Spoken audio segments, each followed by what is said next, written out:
Hi, I'm B from Sorcery Soap, reading for Abigail Pierce Winters. I've moved away from soap making recently, well, in the last year and a half, to focus on what I've actually been doing my entire life, writing and storytelling. As you know, I've written 5 soap making books. Some of you don't know I've worked as a journalist and published many articles over the years.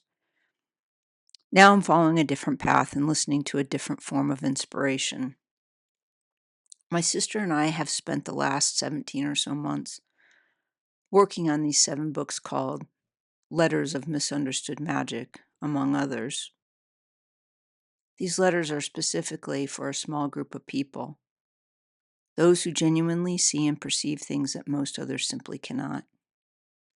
I'm talking about the few who have always known they process reality differently, who see patterns, energies, and connections that have no official explanation, no academic framework, no organization that validates their experiences. If you're one of these people, you know exactly what I mean. You've probably learned to be very careful about what you share and with whom. You've likely felt alone, wondering if there are others who experience the world the way you do. The sisters in these letters are witnesses to patterns others don't typically notice, and they've learned to identify some of these patterns as important. They've created a way to share experiences that most have dismissed, ignored, or purposely suppressed. For many years, I felt I needed to be careful with my words, speech, and writings. The material in these books is beyond the obvious, detecting truth in ways that can't be quantified or measured by conventional standards, and support each other along the way, even if they don't agree. Written in a way that, if seen by those who don't agree, they will dismiss it as meaningless. Not all see what the sisters see, but there are some who will understand. This is about the rare individuals who are born with heightened perception and have spent their lives trying to understand what they're experiencing with little to no guidance. This is a letter written from Margaret, one of the sisters, in spring to Tess, June 11th, from Volume 1. Recently, I spent hours alone on a mountain. I listened to the wind, heard the distant jackhammering of a woodpecker and the frequent bird calls across the mountainside.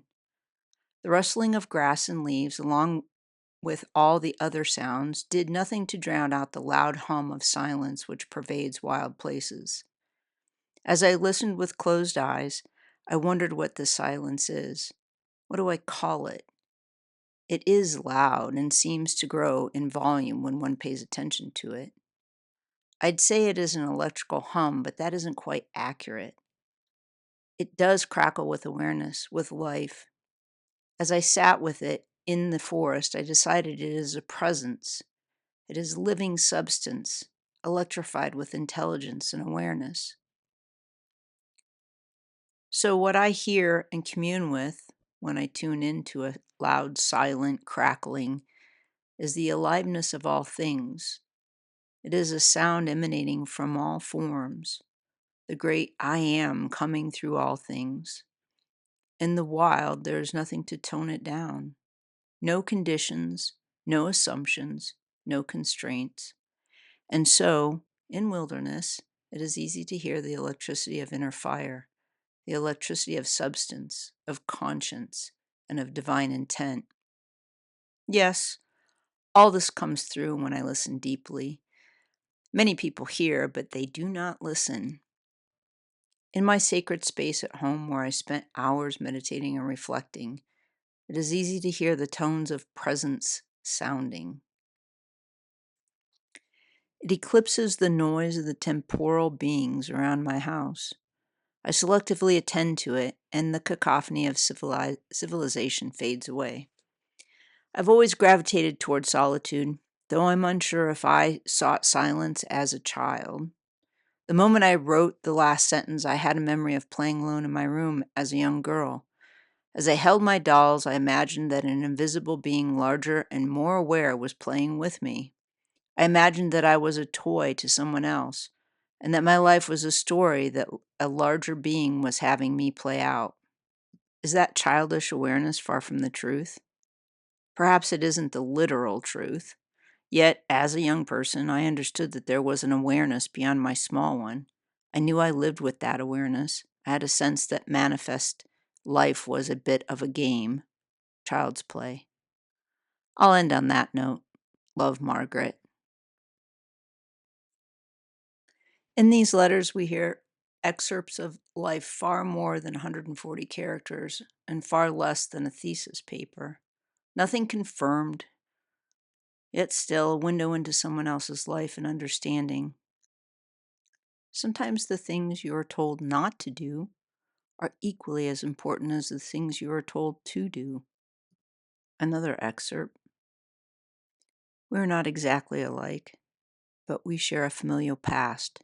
More importantly, we share a life we cannot recall, which spat us into these bodies with far more awareness than most. We arrived remembering what others spend lifetimes trying to learn. These letters validate experiences that often go unrecognized and unspoken. They offer language for those things that don't have official terminology. Most importantly, they offer community for those who have felt fundamentally alone in how they perceive reality. If this describes your experiences, if you've been searching for others who see what you see, Letters of Misunderstood Magic, Volume 1 releases July 2nd. Thank you for listening.